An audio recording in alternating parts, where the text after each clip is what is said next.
Assalamualaikum warahmatullahi wabarakatuh. Perkenalkan, saya Hafid Adelahlul dari kelas 12C akan membahas tentang monolog kritis yang berjudul tentang tsunami usia tua Jepang mencari nafas baru dari India. Dengan dibuatnya tugas ini, saya akan menyelesaikan tugas akhir dari mata pelajaran Bahasa Indonesia, yaitu Podium Wicara.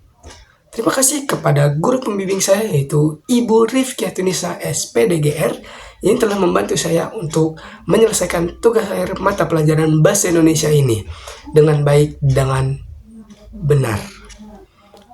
Kita lanjut ke pembahasan topik masalah dari tsunami usia tua ini. Let's go. Fenomena menarik sedang terjadi di negara Asia Timur yang dinilai sangat maju ini, dan negara yang pernah menjadi simbol efisiensi dan kemajuan teknologi kini perlahan terhimpit oleh realitas yang tak bisa ia cegah, yaitu tsunami usia tua.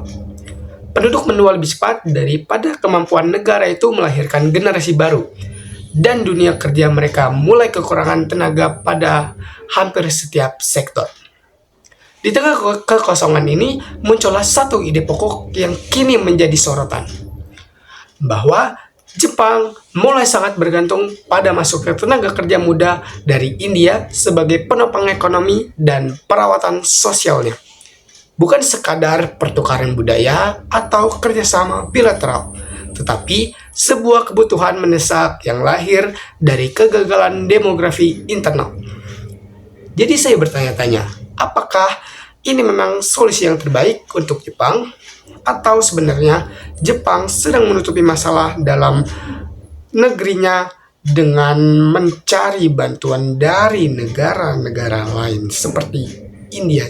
Dari monolog kritis ini adalah Jepang kini berada dalam pusaran tsunami usia tua. Ketika hampir 30% penduduknya telah berusia 65 tahun ke atas dan menegaskan posisi Jepang sebagai super age society. Kondisi ini perlahan menggerogoti struktur ekonomi karena dependensi rasio terus menanjak. Menambah beban juga pada populasi usia produktif yang semakin berkurang.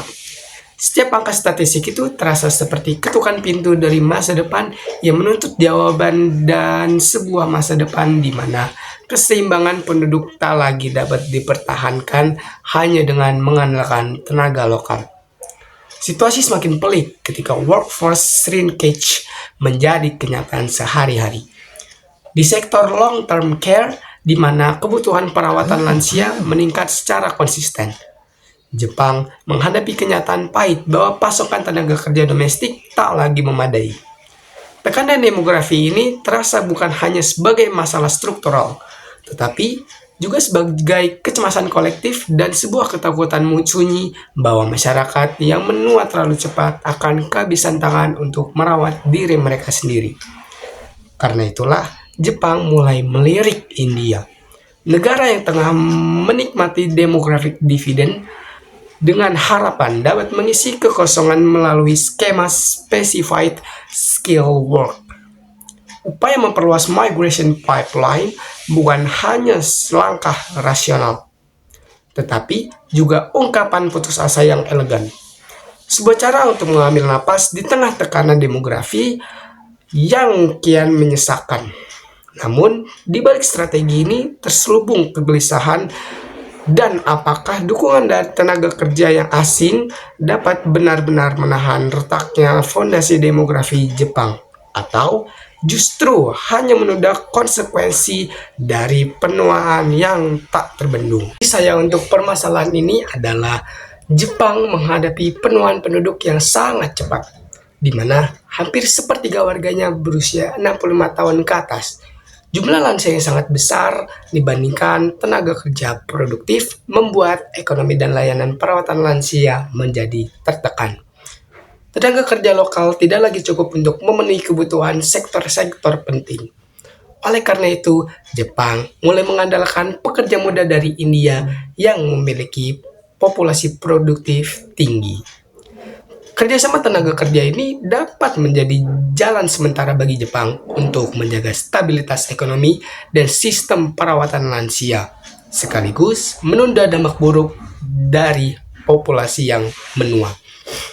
Kritik saya terhadap permasalahan ini adalah Meski strategi ini masuk akal, tapi ia bersifat sementara dan tidak menyelesaikan akar dari permasalahan ini.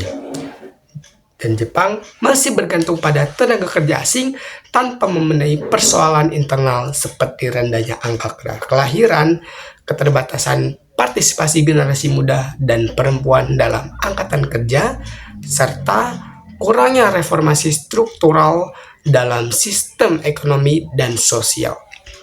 Ketergantungan pada pekerja dari luar negeri bisa menimbulkan tantangan baru seperti integrasi budaya, perbedaan bahasa, dan potensi gesekan sosial. Dengan kata lain, Jepang seperti menambal kebocoran kapal yang besar tanpa memperbaiki sumber kebocoran itu sendiri. Strategi ini menunda krisis, tetapi tidak mengubah kenyataan bahwa penuaan penduduk adalah masalah fundamental yang membutuhkan solusi jangka panjang dan menyeluruh. Kesimpulan dari monolog kritis ini adalah Jepang menghadapi penuaan penduduk yang sangat cepat dan menyusutnya tenaga kerja produktif, sehingga ekonomi dan layanan perawatan lansia berada dalam tekanan berat.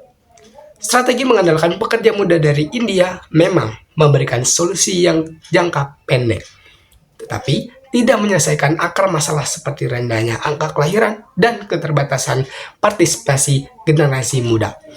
Dengan demikian, langkah ini hanya menunda dampak dari tsunami usia tua dan menegaskan perlunya reformasi kebijakan domestik yang lebih menyeluruh untuk menghadapi tantangan demografi secara berkelanjutan. Sekian video yang bisa saya sampaikan terkait tugas akhir mata pelajaran Bahasa Indonesia, yakni Podium Wicara. Apabila ada kekurangan dan kesalahan kata dari saya mohon maaf. Saya pamit. Wassalamualaikum warahmatullahi wabarakatuh.